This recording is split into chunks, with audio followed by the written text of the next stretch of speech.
दोस्तों, आप सबका हार्दिक स्वागत करते हैं आपका प्यारा channel A to Z study point पर। आज का क्लास हम लेके आए हुए हैं भाषा कौशल की कुछ ऐसे प्रश्न जो परीक्षा में पूछे जा सकते हैं सीटेट के एग्जाम में। तो ये हिंदी पेडागोजी जो होता है, ये लैंग्वेज स्किल बहुत ही महत्वपूर्ण क्वेश्चन टॉपिक रहता है। इसमें थोड़ी थोड़ी सी मात्रा के लिए हम लोग फंस जाते हैं, क्वेश्चन को देखते हैं लेकिन समझ में नहीं आता है। आइए क्लास को शुरू करते हैं। तो यह फर्स्ट क्वेश्चन को देख रहे हैं, पढ़ना कौशल में सर्वाधिक महत्वपूर्ण है। अगर आप पढ़ाई कर रहे हैं तो उस कौशल का महत्वपूर्ण अंग क्या होता है? उच्चारण की शुद्धता होता है, अर्थ ग्रहण करना होता है, या लिपि की जानकारी, या द्रुत गति से पढ़ना होता है। प्यारे दोस्तों, आपको याद रहनी चाहिए कि हिंदी पेडागोजी जो होती है वो बच्चे पर आधारित एक टॉपिक होती है, उसी से क्वेश्चन को पूछा जाता है। तो पढ़ना कौशल में सर्वाधिक महत्वपूर्ण क्या होता है? अर्थ को ग्रहण करना, यानी अर्थ को आप समझिए कि वो क्या कह रहा है। लेकिन छोटे बच्चों को उच्चारण की शुद्धता नहीं होती है, लिपि की जानकारी भी नहीं होती है, और द्रुत गति से यानी जल्दी से वो पढ़ ही नहीं पाते हैं। जब 3 ऑप्शन मेरा नहीं होगा तो ऑप्शन नंबर 2 आपका प्यारे दोस्तों सही होगा। नेक्स्ट क्वेश्चन को देख रहे हैं दोस्तों, बोलना कौशल में सर्वाधिक महत्वपूर्ण है क्या है? बोलने की गति तेज होनी चाहिए, या शुद्ध उच्चारण होना चाहिए, या समझकर बोलनी चाहिए, या आंखों देखा वर्णन करनी चाहिए? तो आप बता सकते हैं प्यारे दोस्तों कि इसका आंसर क्या होगा। वीडियो को रोककर आप अंत में बताएंगे कि आपका स्कोर क्या रहा था। तो जब बच्चे कोई बोलते हैं या आप बोलने की प्रयास करते हैं, मान लिया आप ही बोलते हैं, हम लोग बोलते हैं, तो बोलने कौशल में सर्वाधिक महत्वपूर्ण क्या होता है? यानी समझ कर बोलना। किसी भी बात को अगर समझ कर बोलते हैं तो बोलने की कौशल को वो निर्भर करता है कि आखिर वो क्या कह रहा है। यानी बोलने की गति तेज हो कोई ज़रूरी नहीं है, शुद्ध उच्चारण बोलना ये भी कोई उचित नहीं है, लेकिन आंखों देखा वर्णन करना इससे कोई मतलब नहीं है। लेकिन पेडागोजी कहता है कि समझकर बात अगर कुछ बोला जाता है तो बोलना स्किल में ही आ जाता है।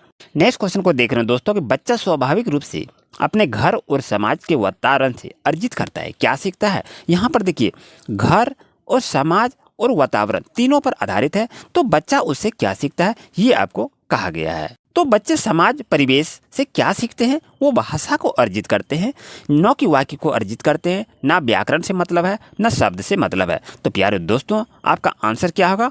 ऑप्शन नंबर आपका 3 आपका सही रहेगा।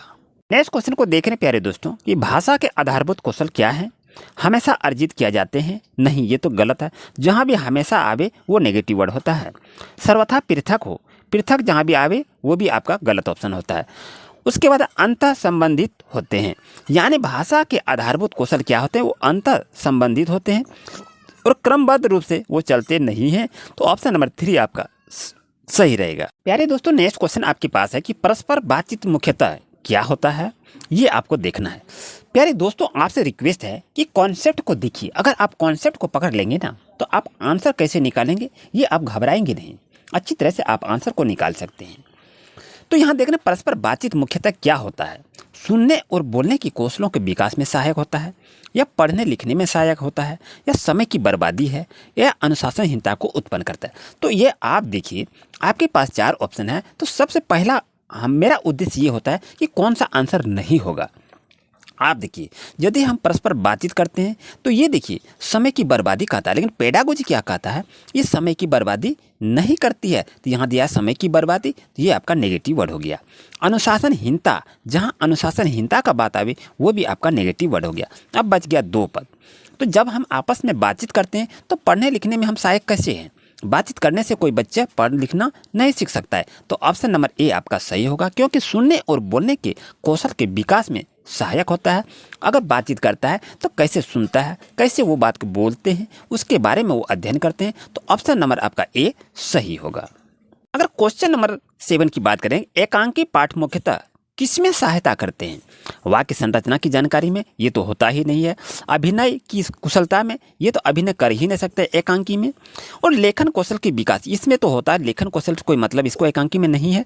तो ये क्या, संदर्भ के अनुसार उचित उतार चढ़ाव के साथ बोलना ही एकांकी कहलाता है। एकांकी किसे कहते हैं? अगर आपसे ये क्वेश्चन को पूछा जाए तो संदर्भ के अनुसार उचित उतार चढ़ाव के साथ बोलना ही एकांकी कहलाता है। तो करेक्ट आंसर होगा ऑप्शन नंबर 4 आपका सही रहेगा। नेक्स्ट क्वेश्चन की बात करें तो सुनना कौशल के बारे में कौन सा उचित नहीं है?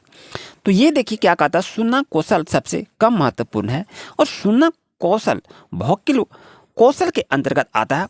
और सुनना कौशल अन्य कौशलों के विकास से सहायक होता है। यह सुनना कौशल का विकास भाषा के नियमों को पहचानने में उनका उपयोग किया जाता है।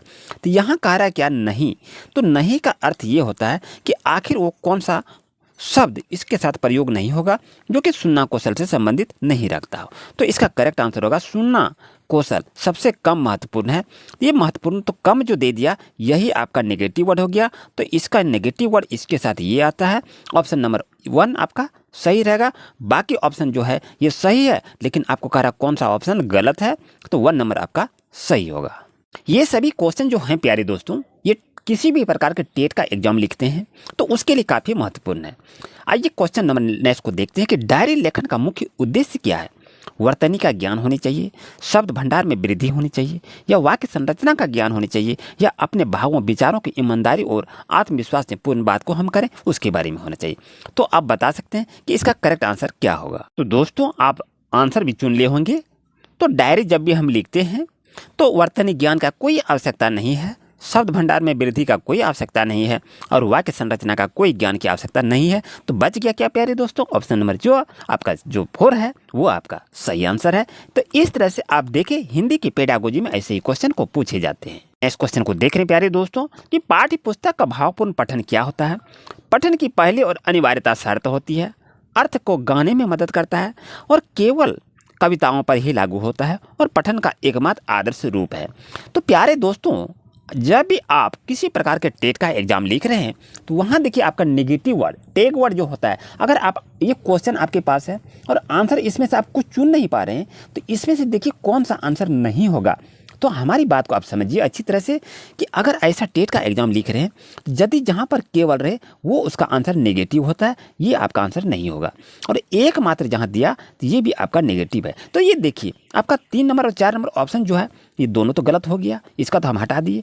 अब रहा कि पाठ्य वस्तु का भावपूर्ण पठन क्या इसका अर्थ रखता है, ये आपको समझना है। तो आप सब चीज़ को समझ गए अच्छी तरह से। इसका करेक्ट आंसर क्या होगा, अर्थ को गाने में मदद करता है। कौन, पाठ्य पुस्तक का भावपूर्ण पठन जो होता है वो अपने लय के साथ में वो गाने को कहता है। तो आंसर आपका सही होगा, ऑप्शन नंबर 2 आपका सही होगा। इस क्वेश्चन को देख रहे प्यारे दोस्तों कि बच्चों की पठन कुशलता का विकास करने में सर्वाधिक महत्वपूर्ण है क्या है, भाषिक संरचना का अभ्यास, ये तो गलत होता है।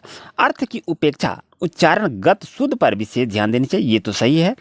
विभिन्न संदर्भों से जुड़ी सामग्री से कोई मतलब नहीं है, और पाठ्य पुस्तक में दिए गए अभ्यास करना इससे भी कोई मतलब नहीं है। तो करेक्ट आंसर होगा आपका ऑप्शन नंबर 2 प्यारे दोस्तों सही होगा। अधिगम के प्रक्रिया के दौरान बच्चे जो त्रुटि करते हैं तो उस संबंधित आंसर आपके पास हैं। तो इसका सही आंसर क्या होगा, उनसे बच्चों की वर्तमान क्षमता एवं बुद्धिमत्ता का पता लगाया जा सकता है, या उन्हें बिना प्रतिपुष्टि के तुरंत सुधार देना चाहिए ताकि वो दोहराए जाए। उन्हें संज्ञानात्मक प्रक्रिया का सहज एवं स्वीकृत हिस्सा समझना चाहिए, या वो अधिगम की प्रक्रिया को ध्यान से हटाते हैं इसलिए उन्हें तुरंत कम करना चाहिए। तो आंसर इसका बताएंगे कि सही आंसर आपका क्या होगा। तो प्यारे दोस्तों देखिए अधिगम जो होता है तो उसका लर्निंग होता है। तो अधिगम की प्रक्रिया के दौरान बच्चे जो त्रुटि करते हैं, यानी बच्चे जो पढ़ाई करते हैं तो पढ़ाई करने के दरमियान में वो कुछ गलती कर लेते हैं। तो जब पढ़ाई के दरमियान में कुछ गलती कर लेते हैं तो ये कहता है कि उसको हम कैसे क्या करेंगे। तो इसमें से आपको समझनी चाहिए कि इसको पहले हम बताएं कि आंसर को एलिमिनेट कैसे करेंगे, आंसर को कैसे हटाएंगे कि कौन सा आंसर गलत है। ये देखिए उन्हें बिना प्रतिपुष्टि के तुरंत सुधार देने चाहिए, ये जहां आपके पास इस तरह रहे तुरंत सुधार देना चाहिए, ये आपका ऑप्शन गलत रहेगा। और देखें कि उनमें बच्चों की वर्तमान क्षमता व बुद्धिमान का पता लगाया जा सकता है। देखिए पताया लगाया जा सकता है, ये कन्फर्म नहीं कह रहा है, ये आपको बता रहा है कि ऐसा हो सकता है। ये भी आपका क्या हो गया, नेगेटिव वर्ड हो गया। और क्या देखें वह अधिगम प्रक्रिया से ध्यान हटाते हैं, यदि यहाँ पर नेगेटिव वर्ड हो गया तो ये भी आंसर नहीं होगा। प्यारे दोस्तों बच गया क्या, ऑप्शन नंबर सी देखिए आपका सही है।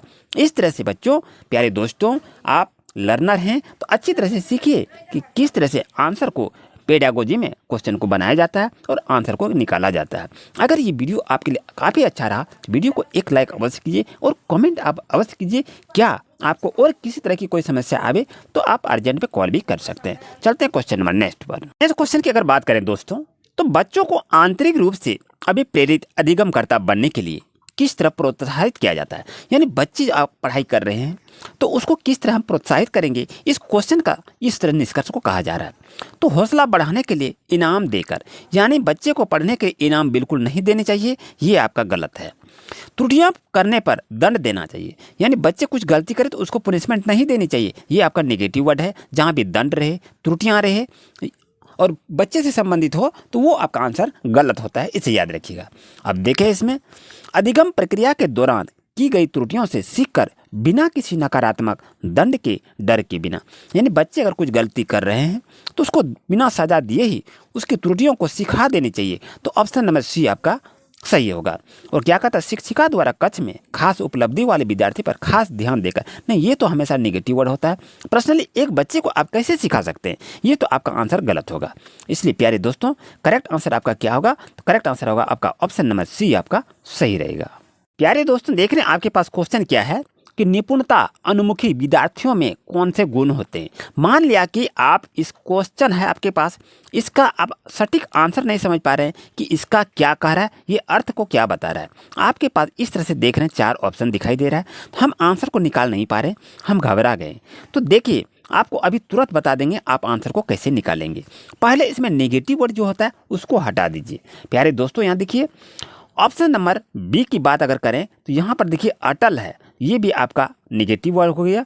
उसके बाद देखिए यहाँ भी अटल है, ये भी आपका निगेटिव वर्ड हो गया, इसका आंसर नहीं हो सकता है। अब देखिए यहाँ पर अत्यधिक भय का बात है, ये भी आपका आंसर निगेटिव वर्ड है, ये आपका गलत हो गया। अब बच क्या गया, ऑप्शन नंबर ए आपका सही है। तो इस तरह से बच्चों, प्यारे दोस्तों, आप लर्नर हैं तो सीखिए कि कैसे पेडागोजी में, हिंदी पेडागोजी से किस तरह से क्वेश्चन को हम देखकर ना भी समझते हैं फिर भी हम आंसर को हम निकाल लेते हैं। तो आपका सही आंसर क्या होगा, ऑप्शन नंबर ए आपका सही रहेगा। इस क्वेश्चन को देखें कि निम्न में से कौन सी प्रक्रिया प्रभावशाली समस्या समाधान में बाधक है। सही स्कीमा को क्रियाशील करना, प्रतिक्रिया अनुमानता, सही समस्या को पहचान कर, या अन्वेषणात्मक रणनीतियों या समस्याओं समाधान की सामान्य रणनीति की तैयारी करना। तो सही आंसर क्या होगा, इसका सही आंसर होगा ऑप्शन नंबर बी आपका सही रहेगा। नेक्स्ट क्वेश्चन को देख रहे हैं दोस्तों कि अर्थपूर्ण सीखने की प्रक्रिया किससे सुसाध्य होती है। तो इसमें से आप पहले नेगेटिव वर्ड को निकाल दीजिए, बात को समझिए, पहले नेगेटिव वर्ड को निकाल दीजिए। जिसको अगर क्वेश्चन को समझ में नहीं आ रहा है प्यारे दोस्तों, तो आप उसमें से देखिए कौन सा आंसर नहीं होगा। तो नेगेटिव टैग वर्ड जो होता है उसको आप चुनिए। तो यहाँ देखिए केवल जो दिया है ये इसका आंसर नहीं हो सकता है। संकलित आकलन के लिए की गई पाठचर्या की मांग से जहाँ भी दिया हुआ हो वो आपका नेगेटिव हो जाता है। और विद्यार्थियों द्वारा शिक्षक से प्राप्त ज्ञान, यानी विद्यार्थी द्वारा शिक्षक से प्राप्त ज्ञान से हमको कोई मतलब नहीं है, तो ऑप्शन नंबर ए बच जाता है, ये आपका सही होगा। इस क्वेश्चन की अगर बात करें कि निम्नलिखित में कौन सी शैली एक प्रभावशाली विद्यालय में प्रयोग के लिए लाई जानी चाहिए। तो इनाम व सजा का प्रयोग ये तो बिल्कुल नहीं करनी चाहिए। और प्रतिस्पर्धा कक्ष, पर्सनली ऐसा कक्ष नहीं होनी चाहिए। और तुलनात्मक, जहाँ भी तुलना करने की बात रहे वो नहीं होनी चाहिए। ऑप्शन नंबर डी आपका सही रहेगा। तो आज का क्लास कैसा रहा आपका प्यारे दोस्तों, कमेंट करें। और इसी तरह से और वीडियो आपको बराबर मिलता रहेगा, तो चैनल को सब्सक्राइब करें और अच्छी तरह से मन लगाकर पढ़ाई करें। मिलते हैं न्यू क्लास में। Thank you.